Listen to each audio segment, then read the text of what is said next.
শুভ নববর্ষ সবাই মহাত্মা ঠিক করেছেন, তিনি আর পাচ্ছেন না, তাই তার ছেলেকে দিয়েছেন। আমি আপনাদের বলি একটা কথা পরিষ্কার, একটা মেসেজ আমি প্রথমে দেব, সেটা হচ্ছে যে যতই বড় নেতা হোক, তৃণমূল করতে গেলে সবুজ ধ্বংস করা যাবে না, মাঠ দখল করা যাবে না, পুকুর ভরাট করা যাবে না। আমি পানিহাটিতে শুনেছিলাম একটা মাঠ প্রমোটিং করবার চেষ্টা করা হচ্ছে, মনে রাখবেন আমার কানে পৌঁছেছিল খবর, আমি সঙ্গে সঙ্গে ধরে নিয়েছিলাম। কারণ কেউ যদি ভাবে আমি নবান্নে বসে আছি,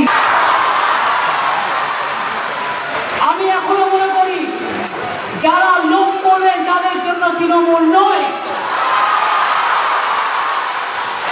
যারা জবরদস্তি করবে তাদের জন্য তৃণমূল নয়, এটা বিজেপি করে।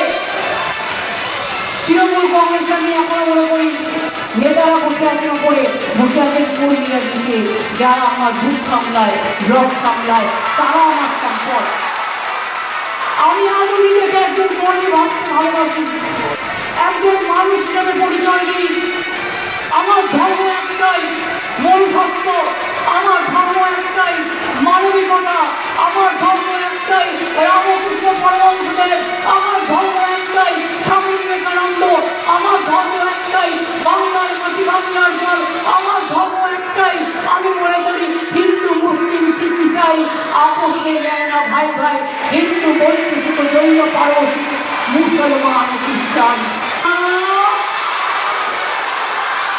যতই বড় হামলা, যতই বড় হামলা,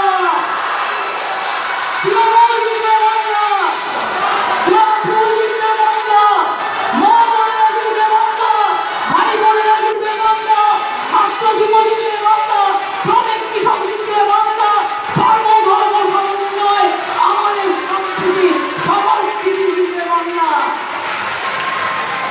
বাংলাকে কিছু দাও না, যে যতই গুচ্ছা করে ভোট করুক।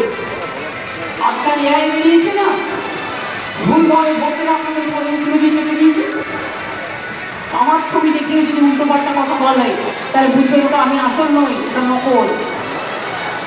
ওরা সব কিছু করতে পারে, পারে না বলে এমন কিছু কাজ নেই। যারা কোভিডে মারা গেলে মৃতদেহ সার্টিফিকেটেও একটা করে ছবি লাগায়, তারা কি না করতে পারে? জন্ম দিতে পারে না, মৃত্যুর জন্য বসে থাকে।